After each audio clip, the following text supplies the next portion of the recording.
if you could live without any regrets, what would that look like? Well, it was easier for me to answer that question than it was, what would I do if I could not fail? Yeah. And there's a real correlation there. And so I think continuously kind of refining yourself, working on yourself and asking those whys, why, is powerful. Hey, Women Creating Wealth. Welcome back. And today we have Robin Binkley. She is the co-founder of Real Equity Investment Partners. She's the co-host of the Ladies Kickin' Assets podcast. She's a professional real estate investor with a passion for educating women and other young professionals. Yes. And she has 3 beautiful daughters and 2 grandbabies whom she adores. Robin, thanks so much for being with us today. Thanks for having me. It's my pleasure. I'm really excited about being able to just share my journey and, what I'm doing now. Yeah, exactly. And that's what we were talking about right before we launched, right before we started the recording, is that, Robin, sharing your journey with us will help, I think, other people to say, you know what, maybe it is possible that I could do it too. So tell us, how did you get started with all of your successful real estate endeavors? Yes. So to just really kind of back up a little bit, I was a nursing home administrator for 24 years. So I Wow. ran nursing homes for 24 years. So I was in healthcare administration. And so I had a traditional W-2 job. My husband also worked. And during that time, we were raising 3 kids. So we were busy. Both of us in our work required a lot of evenings and weekends. And so that's just a tough grind. And I use that word grind because you get to Friday and then it's the weekend and you're getting ready for Monday. And it's like the gerbil trail or that circular gerbil thing, that the little hamsters and gerbils are on. Right. And so, but during this time, we were doing a lot of reading and studying and always had a passion for real estate. And we're doing some investments on our own, but nothing really wild and crazy, So then about 10 years ago, my husband had the opportunity, and this is very important to where we are today, had an opportunity to buy a commercial building that he has his engineering firm in, he and a business partner. And that really was sort of like the big jump. Because some years later, we were able to refinance that property, pull the equity out. And that was just a big game changer for us. Now, I will say during this whole time, I was working, he was working, and I retired from my nursing facility administration job about 5 years ago. It was just the industry was getting really tough, highly regulated. And I truly felt like it was just life sucking, not life giving in my life. I could never do enough for everything to be running well. And I just needed to step out of that. And so I did, and was trying to figure out what is this next season going to look like? Because I wasn't retiring to retire. I was retiring to rewire, but I needed some space to step back and kind of figure that out in my life. Plus, we went from 2 W-2 incomes to 1. And so we had some readjusting and just trying to figure out what's that look like in our life. So I have 3 adult kids at this point in time. I still have 1 in college and 2 are married and have their own families and such. So it gave me a moment to kind of be a mom, more present, more involved. Even though my daughter at that time was in high school. And we started attending some real estate conferences, just really diving more into that space, and bought a couple of single family homes. I did some traditional, legwork, if you will, with managing those properties myself. And pulling money out of one project that I had and buying another project, another house. And so anyway, I had 3, and we really started looking at some other asset classes. So I began investing in storage facilities. and just kind of that natural progression in some different asset classes. And then I really got geared up just a couple of years ago with syndicating. I had never heard that term before. I didn't even know what that was. And that's just giving you the capacity to do larger projects. You really have to have some understanding of the foundation of who you are, what your business is, what you're about, what's your mission, vision, values. So we've spent the last couple of years really refining that and discovering what is our syndication business about. We're certainly about creating passive income, certainly about generational wealth, and looking at some tax strategies and truly legacy. You move kind of into that space. But I had the opportunity a year ago with one of the ladies that I'm in a mastermind with, to really kind of create Ladies Kicking Assets, which is a podcast. But what our mission is really about educating women, because what I've found in this journey is there's not that many women who are really investing in real estate independently. Yeah. Syndicating, and also may not just have a general understanding of a personal financial statement, how to create one, what to do, some of those basic steps. They may manage the finances in their home, but they're not necessarily in charge of or taking control of creating wealth in their life. And what is for that person? Because it's different for everyone. What is enough? You have to define that for yourself. So that's really what I'm most interested in now, is really coming alongside women and others and just helping them discover that in themselves, and giving them some direction with some connections on, CPAs and legal counsel, and connecting them to those experts. I am not giving them counsel in this area. I want to make sure I say that. So that's, in a quick nutshell, sort of the journey. And I think I represent, the average individual who's worked for many years, raising a busy family. And you're kind of looking at, how do I just get started? What's it look like? And, you have to jump out there and educate your mind. And that's more than Zooms and webinars. You've got to get out there and make some connections with folks. And then you've got to take action. And then you have to look at your sphere of influence. Who are you hanging out with? So you really might want to connect with some mastermind groups and some folks that are kind of moving the same direction as you. And that takes time. You can't do all that at once. Right. Well, you said, who's in charge of creating your personal financial statement. Many families, there is no one in charge of that. No one's considered doing that. No, they don't even. And that's not it. And even learning about finance. It's great that you and your husband were already. So it sounds like you were already toying with the idea of real estate long before you actually jumped in. Is that right? Yes. And a lot of that granular knowledge, if you will, came from owning an engineering firm here in the city of Houston. So that my husband is a second generation business owner. So we were very accustomed to putting together personal financial statements and looking at assets and liabilities, and looking at cash flow and just kind of that world by nature of having to run that business.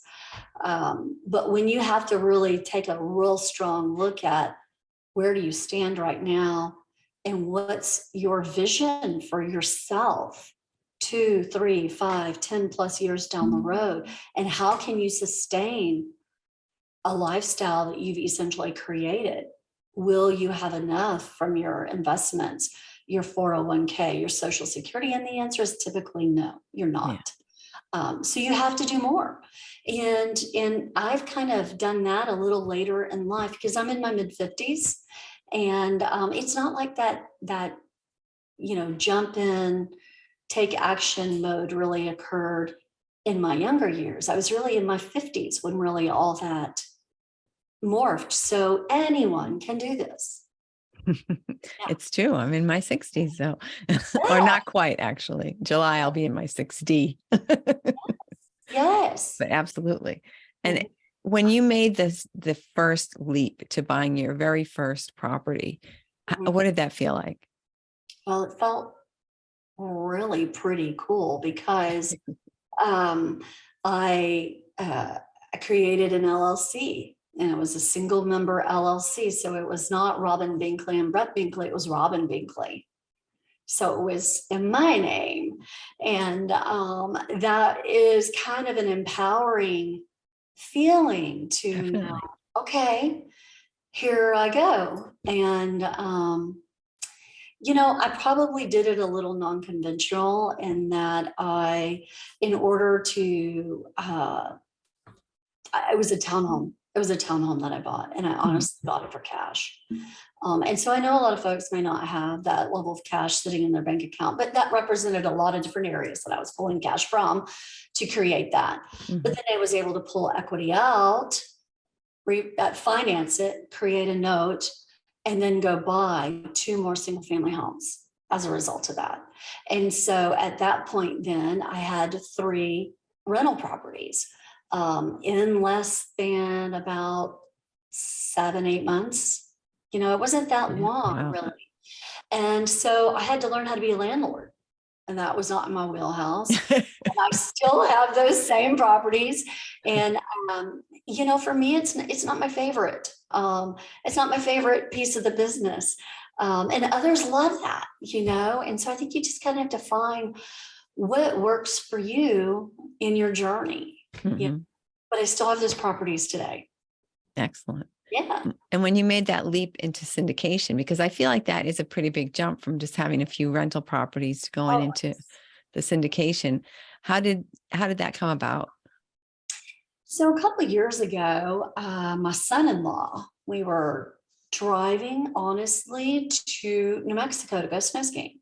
And he said, hey, I'm going to listen to these podcasts. Have you ever heard of the Real Estate Guys with Robert Helms and Russell Grant? I said, no, I have no idea who that is.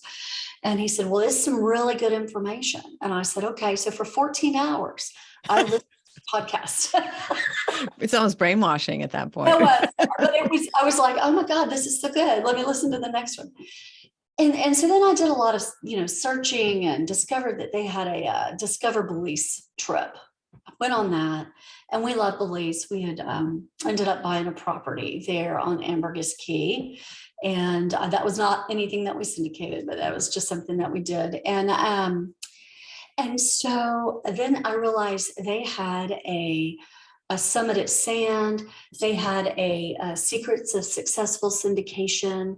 They had a lot of different teaching types of seminars. It's not run to the back of the room, join this group, learn how to analyze a deal. It's none of that.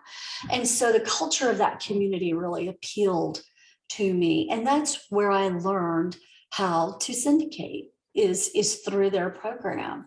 And hence I've joined their inner circle and have been in it for a couple of, I'm in my second year for that. And you're just in a small group. You're around like-minded individuals that are growing. They're very highly creative entrepreneurs. And so that's super stimulating. And it just kind of moves you from one thing to the next. And so as a result of that, we did our first syndication in multifamily a year ago for an apartment complex in the Atlanta, Georgia area, 200-door apartment complex, where we had just connected with some other general partners and were able to jump on board that project and really get some mentorship in that space that I had not ever syndicated a multifamily project before. So we were able to do that and capital raise. And that's just a whole different beast. Because I think when you do your first raise, you think, oh, everybody I know is going to loan me, not loan me, but give me their money and let me put it in this investment. And you quickly realize they know you for who you were. They don't know you for who you're becoming. Yeah. And so people didn't know me in that space as Robin Binkley, syndicator, entrepreneur. They knew me as Robin Binkley, nursing home administrator, wife of Brett, mother of 3. Right.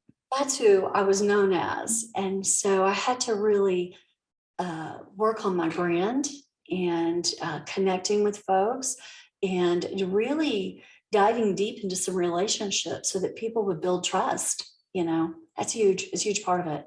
Absolutely. But I can imagine right now people listening to you thinking to themselves, oh my God, I cannot imagine doing something like that. And, going up to people and asking them for money and to invest in their project and stuff like that. I mean, was that scary for you, or did you just feel like taking it in stride?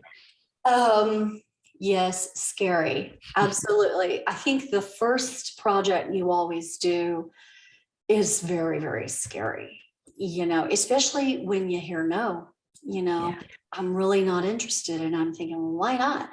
Well, I think what I learned mostly with that first project is that you have to really get to know the needs of the people you're serving, the people who do become your investors, because they don't need the same thing you need. Your job is to figure out what they need and help them get to that place. And so that was one of my biggest takeaways with that project. And it set the momentum for so many things that I carried into our business last year. The second project I syndicated was a Bitcoin mining fund with a couple of women, and that was a really cool project to do. This past we closed that in October. And so cryptocurrency was new for me. And I was able to partner with a couple of women who are truly experts in that space and really learn from them about that space. And so I think being open to learning about new asset classes, realizing that you don't have to know it all, you have to figure out where you can bring value within your group and be willing to pivot, was what carried me into that second syndication, which was very different than multifamily. But I had more confidence. I was learning to use my voice. I worked with a company called Organized to Scale to help me build out my brand and show me how to develop in that work. And so that was critical, to learn how to do that, because you don't just go up and say, hey, I've got this This XYZ. bridge I want to sell you. Yeah. Right. You want to invest $50,000. It doesn't work that way. Right. Exactly. Developing your craft. And so it's been a real journey. And so each project is, even creating my own podcast with my partner, that was a journey. Being able to tell my story, understanding what is my story, Yeah. it's a journey. And so it's been an amazing, very full, window of time. And so I know if I can do it, anybody can do it, or they can do some piece of it. It's whatever they choose. Would you do anything differently if you were starting over, if you were 19 again and you got a chance to start everything over? So, Christine, that is such a great question. And I've been asked that before, and I would truthfully say no. And let me tell you the why. I know without walking the journey that I've walked, I was not prepared. Though I thought I was not prepared emotionally, professionally, to take on the responsibility of stewarding someone else's money when we talk about syndicating. Yeah, that's I was huge. Yeah. really ready for that in my 40s. And I know there are a ton of rock stars in their 20s and 30s and 40s doing this, but I was not really ready for that. And so I know that the Lord journeyed me where I have come from to be where I am today. And I've also had to, deal with some personal tough moments, which have given me the desire to carry some goals out. Life is too short to just think about stuff. And so I really wouldn't do anything any different. Excellent. That's great. How long? Tell us about it. Like it's sort of a typical, if there is such a thing, syndication deal with you. Like how long does it take between the time that you start? What's the first step? You identify a property. Is that sort of the beginning of your journey with the one syndication deal? Well, with the multifamily, I jumped on board with a team that had been a team for 2 years. And so they already had some systems in place. They each knew what hat they would wear. So they kind of had a well-oiled machine. And that honestly is one of the things that I would really suggest to someone who is new, that is really wanting to take on larger projects than just, going out and buying a single family home on their own, is Yeah. I would try to discover how you can add value to an existing team or a couple of individuals, because the mentorship that you go through is Yeah. priceless. And so that was really what I did. And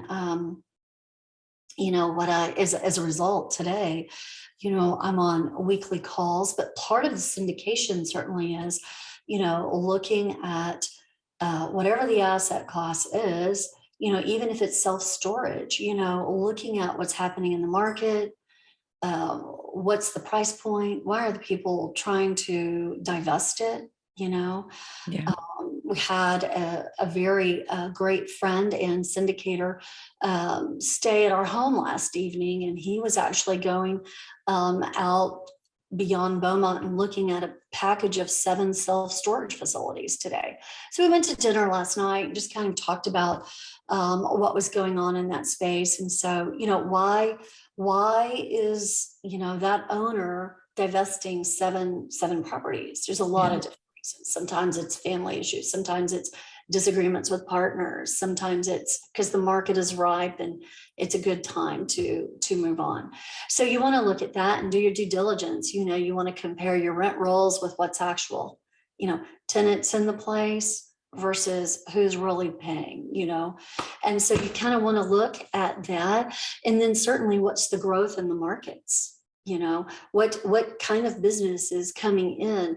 What will be the exit strategy? Is it going to be a buy and hold, infinite returns, or is it going to be you're looking to, exit this property within 3 to 5 years? Whatever that property might be, that could be commercial, that could be, self-storage, it can be multifamily. And so those are the things that you want to look at. But most importantly, who are you partnering with? Because that is a commitment. It's anywhere from 3, 5+ years you are working with folks. And so what may seem really exciting on the front side, you need to look at what's that look like when the excitement's over, when you have to deliver bad news to your investors. Maybe you're not able to make a distribution because your performance didn't shake out the way you thought. What's the team look like when all that's going on? That's really, really important. I think people are always excited on the front side and they're never thinking about the back side. It's true. And it is quite a relationship, quite a commitment, because there's money involved, which is always an opportunity for disagreement and discomfort and all that. So Yeah. And yeah. self-discovery in yourself, you might get into it and go, oh my God, what was I thinking? Or this is so much better than I thought. I've morphed into doing some other things, and so the bad comes with the good. Absolutely. What do you do with that? Right. How do you handle it? Absolutely. So for someone who might be thinking about getting involved and invested in their first syndication deal, which I would imagine they would want to do with another person, as you did, or another team who's already in place, what would you recommend to them? What kind of advice would you give to them? If you don't know who the team is, really explore the team. Take your time. Anyone that's coming at you and asking you to raise capital and they're going to closing in like 3 weeks to a month, there's a reason why they've gotten in contact with you and why you weren't on the front side of that. So really look at what's the deal about. Look at the market and see if that deal really is a good deal in today's market. And so I'm kind of giving you more than one piece of advice, but really look at that team. Look at that team. And if you have to say no to this one particular opportunity, I promise you there will be another opportunity that comes around, because more importantly than the one piece of advice for the syndication is really getting surrounded in those circles where deals are occurring, where deals are happening, where people are looking at projects. Because when you're in those spaces, there's always going to be something else. You have to decide too within yourself, what's your investment philosophy? Don't be so excited about getting into a deal that you lose sight of what are you about? What is your business about? Because really, until you do some of that self-discovery, you might jump into a deal that doesn't represent who you really are, Right. if that makes sense. And I think it's very mature to step back a little and, take the excited blinders off and go, okay, understand what you are really doing, the commitment you have. You really have to talk to your investors. And that is good, and it can also be very difficult. And so, it's not just, we make distributions and life is wonderful. It can be very lucrative. It can be very amazing, but you've got to be able to understand, I think, your basic investment philosophy. Yeah, absolutely. And what's a normal sort of syndication cycle for people? If you're going to give somebody, be part of a syndication, you say, okay, I've given you $50,000 and now what should I expect? So, I will tell you, I'll use the example of our Bitcoin mining fund. We did a webinar, my team, my partners, we did a webinar in August of last year, end of August, really. Opened up our investment windows starting in September and closed it in October. And, we started mining Bitcoin at the end of November. We didn't have all of our machines, fully operating, and so there were some gaps there. It didn't go as we had planned, and so we had to be able to go to our investors and talk about that. And so I think there's always something that comes up with a syndication. There will be the perfect scenario, but understand that, your project may not be completed or closing may not happen as thought, or equipment may not get delivered. And so there will be some things that come up. And so, but, we're making monthly distributions with our Bitcoin into our investor wallets, and have been since November, and our machines are up and doing all that they need to be doing. And so, we don't necessarily have all of our K1s out right now, and so, it's just kind of working through that process with your CPA and communicating that information. We've also elected to kind of do an update webinar. So I think your investor team will create some level of communication with your investors, whether that's by way of newsletters, quarterly updates, webinars, whatever that might be.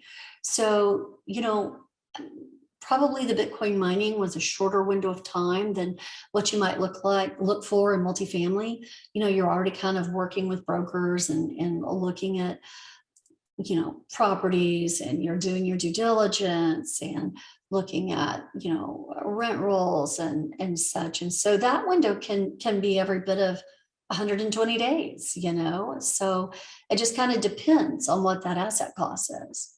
Yeah. But before you do any of that, really know who you are and can you raise capital. Yeah. What amount you're comfortable Well, with. how are you going to wear it? Because not everybody on the team raises capital, but Right.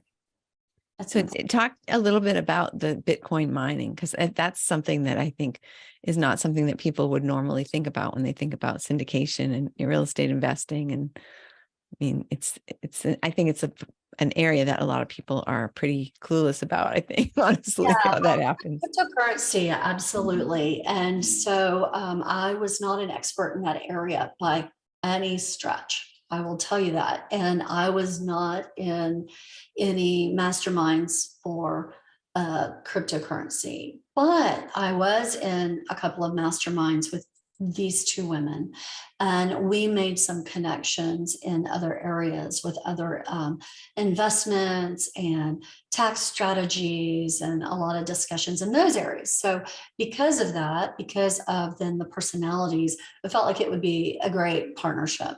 And so we created a business together. And they are experts in that space. And so they were able to identify, all the pieces, the insurance, the negotiate electricity rates, and, all of those things.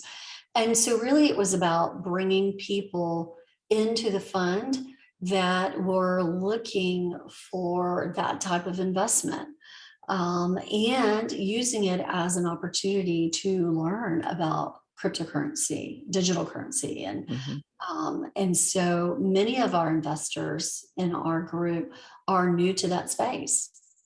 And so what's been really neat is to have that dialogue. The fund is big enough and small enough, if you will, that we've been able to have a lot of personal dialogue with our investors. And so I really, really enjoy that, going a little bit deeper versus wider on my investment, journey as a syndicator. And so that's been really nice. Excellent. So Yeah. tell us about your new book. So I had the privilege to be in this book called Next Level. I'm just showing it to everyone. This is a compilation of stories from entrepreneurs and investors in many different walks of life. And Kyle Wilson puts this book together. And so I was able to write a chapter, and it's a #1 bestseller on Amazon in 31 categories. And it hit international #1 rankings in 3 areas. And so I'm really proud of that. The book came out in January, and just had a book signing last week with my partner, Courtney Moeller, who I do my Ladies Kicking Assets and the Bitcoin mining one. And so we together did a book signing and tied it to a charity there in the Dallas area to raise money for the charity. So it's beautiful when you can, take proceeds, and we matched them to give back to that charity. So I love being able to give back and help in all areas. Yeah, that's fantastic. Thank you. Thank you. Oh, yeah. And that's part of the joy of passive or having an additional income stream, right? It's part of the joy of having enough, is that you can then share and be generous and not have to think twice, right? Yeah. And you said something that was so powerful there, is enough. Like, what is enough for you, Christine? I have to figure out what is enough for Robin. Right. And no one should be judging what's enough for me or you or anyone else. And so when you get to that place within yourself, I think you are wealthy, because you're wealthy in your mind, and you have all the other spaces in your life you're working on. And so I think that's true wealth. It's not necessarily Absolutely. monetary. Absolutely. So, Robin, I understand that you're planning a retreat. Can you give us any details? I would love to. I don't have a whole lot of details except to tell you that this past week, I just had the liberty to be around a couple of female powerhouses, and we were talking about just some philosophies that we all share with creating community for women in general. Certainly, talking about wealth strategies, but it's not all that. It's mind, body, spirit, and filling all of that. And so we're working together on creating a retreat for women, and looking at, is that going to be just one day or is it going to be 2? We're meeting together later this week to collaborate and really come up with those dates, and kind of shared that information with a couple of women that we were in a group with this past week, and they are really on board with it. So that's another exciting thing, is to be around folks, men and women. It's not all women, and they're excited about what you're doing, and they want to be a part of what you're doing. Right. And that collaboration, is really when your momentum starts picking up. And so it's exciting to be able to live some of those things out, some goals, really take action on some of the goals. And so I'm in that space where life is too short, and you'll read about that in my chapter if you do, where we have these moments in our life, tragedies and whatnot that happen, and it kind of shakes you up a bit, and you figure out, hey, I may not have this afternoon or tomorrow. Right. What am I going to do with what's left? And so do something purposeful, whatever that is for you. Yeah. you know? And so that's really how I'm living my life. And I have been since last February. Yeah. Oh, I love what you said earlier about you're not retired, you're not retiring, you're rewiring. Yeah. That's fantastic. I want to use that. I love it. You can take it. Because it's true. You're just thinking intentionally, like, what do I actually want my life to look like? What do I want to get out of this day? Am I going to, I don't know, binge watch something, or am I going to get out there and, meet And people and be with people and, or create something or invent something, or right. What's my day going to be the best use of my day? I will tell you that with that, what has been on my heart for the last year is the going deep, not wide, slowing down to speed up. Mhm. Well, I spent a lot of time when I was starting out in this, real estate journey and, networking and, this like speed networking, here's your card, here's your card, here's your digital card, blah, blah, blah. How do I know this person? Stick them in my database. And I couldn't tell you a week later anything about some of these folks. You couldn't pick the people out of a lineup, right? I could not. And so what I realized is that, how does that benefit me? Yeah. What is that? How I want to live? And I don't. And so I'm working on deepening or getting to know or strengthening those relationships. And that's a lot of different spaces. And some people may say, well, you don't have time to, connect with everybody in your database. Well, you know what? My database is not that big. And I don't have to be that big. Right. You don't have to have that many investors. You just have to have investors that see what you're doing, find truth in it, see value in it for them, for where they are, Right. and jump along in whatever you're doing. And so if it works for their investment philosophy. So I really pivoted my thought as I matured in my business walk in And this that's so space. smart, right? You go look at your social media and you're like, who are these people? I Don't have even no idea who they are. bots, it's Yeah. like, yeah. And it's not, I actually, a long time ago for my other podcast, I interviewed a guy who does LinkedIn, and he said, every single one of those people should know you, and you should actually want to do business with them and want to connect with them. You're not just getting the numbers up. You actually want real connections that you can leverage. And, every single one of those people should bring up like a face in your mind. And I thought, oh my goodness, that's not the way mine looks. I know. And so to then take the time for engagement. Exactly. How are you doing that? And so I'm literally carving out time on my calendar. I'm like living on my calendar, which I used to think was really weird sounding, like calendar everything. Well, you know what? I'm calendaring time for Robin. Yeah. I am. I'm calendaring time to be creative, because without that, I'm just talking to a bunch of people. I don't even have time to be creative, to have time to think. I'm Right. putting in that into my calendar. So I'm in this real growth space for myself right now with how I'm moving forward. And so when I say I'm slowing down, I'm saying no to a lot. Saying no to a lot, like a lot of conferences I would have normally gone to. I'm just not going. Yeah. And that's so powerful, because then you're focused. You've got, like you say, you need that time.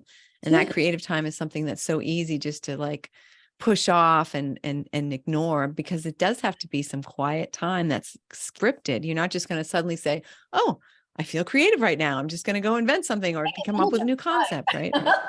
So key. I'm tired to be creative.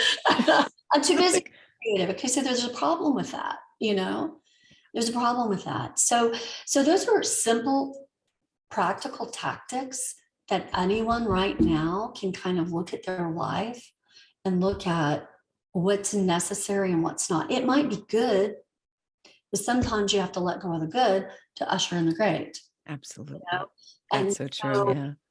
Kind of look at, what is it that you're seeking out of life and why? Ask yourself why. Why do I want to do this? Just keep going with the why.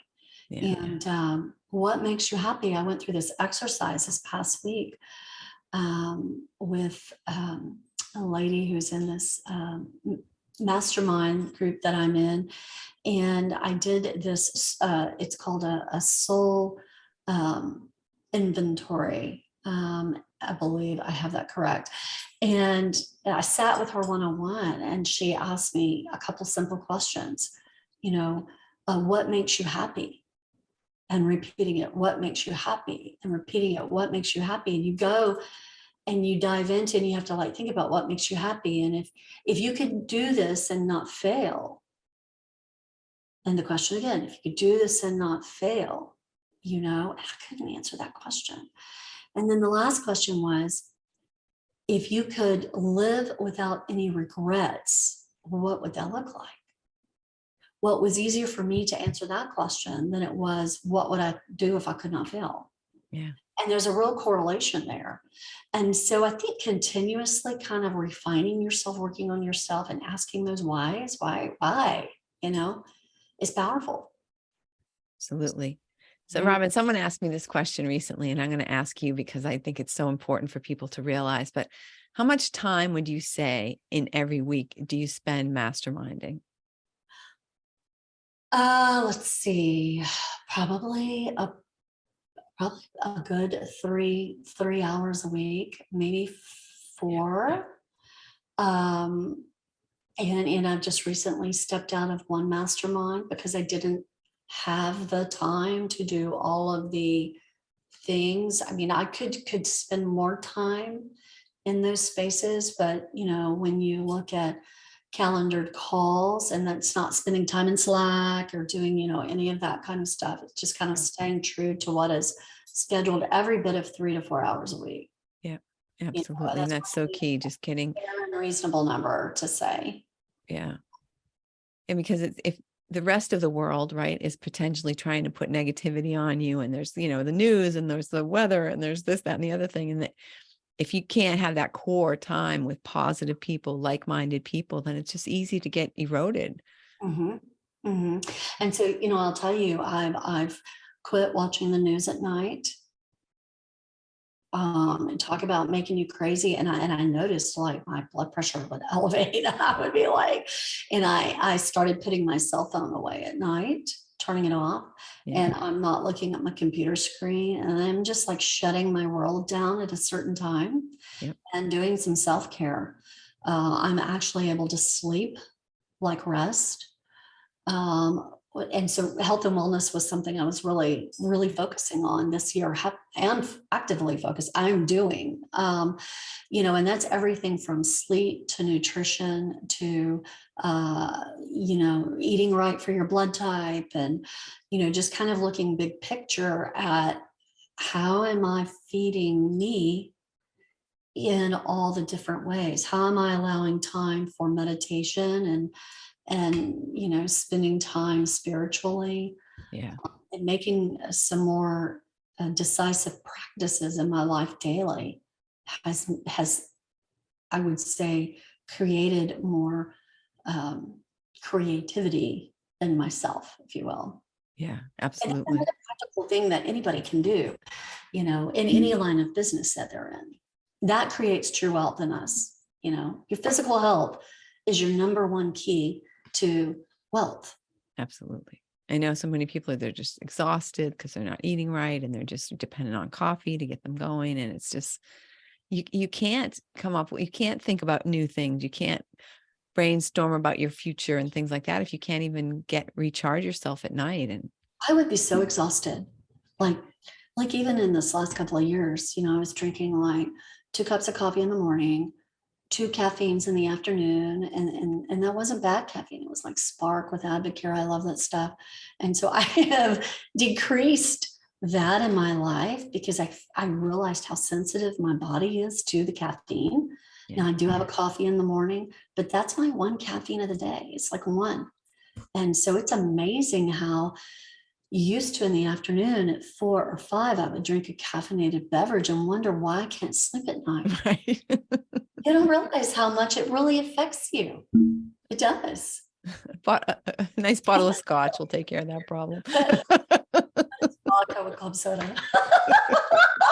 I'm not opposed to that. Or a good more. Robin, I've loved talking with you. I think you've shared some fantastic Thank you. experiences and knowledge with the people listening. Is there anything you wish I would have asked you that we haven't touched on? So one thing that I want to add for someone who's looking to get started is you don't have to be a general partner in a project. There are a lot of investment opportunities out there in alternative assets where you can be a limited partner and have passive income coming in, whether that's quarterly, semi-annually, or annually, or monthly even. And some of these alternative assets might be with ATM machines, car washes, carbon capture, Bitcoin or cryptocurrencies, whatever that might be. And so, it's not just, multifamily and or commercial properties or things like this.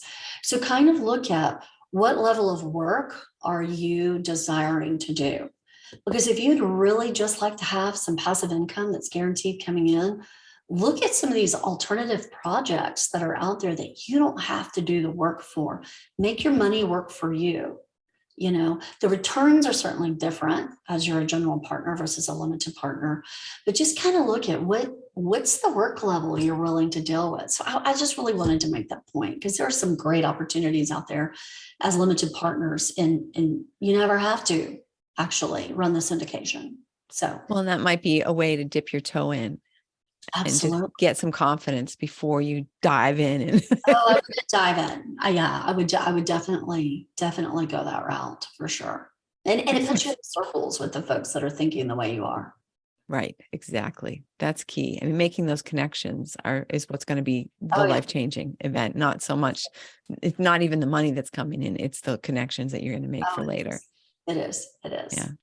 My investment business is called REAP, Real Equity Investment Partners. And, I have a website.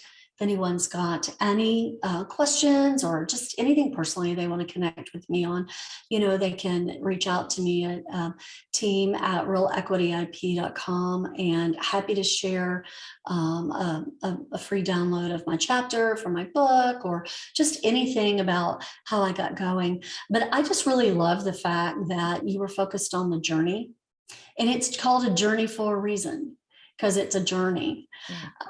And I've had the opportunity to talk to several folks over the last couple of weeks, and I've been asked a couple of times, well, if you could change something in your past, where would you, and again, I think just kind of owning you are who you are, where you are for a reason.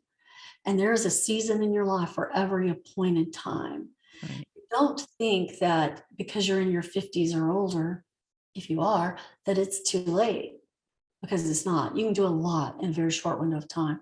And look at who you're connecting with and just take some action. Because the worst thing that's going to happen is you won't succeed. But you will learn a great lesson, a teaching moment. And so move on to the next thing, Absolutely. Absolutely. So all the links to reach you will be on the website, but how about your book? How can people buy the book if they don't want to just download a free chapter? So they can go to Next Level Your Life on Amazon. Look it up on Amazon, and because there are honestly powerful stories in there from so many folks. It's overwhelming, some of the journeys that you're going to read about, and some will bring you to tears and some will make you laugh. But they're in there and with the intent to resonate with someone. Excellent. Robin, thanks so much for being with us. I really appreciate you sharing. It's been a real pleasure. Thank you. Thank you. And thank you everyone for listening. And please remember to share Robin's journey with someone who you think might be on the verge of greatness themselves, or maybe they just would like to hear something inspirational and hear something that could give them maybe some ideas, spark some creativity, and go out there and have a fantastic week. Yes, full of power. Yes.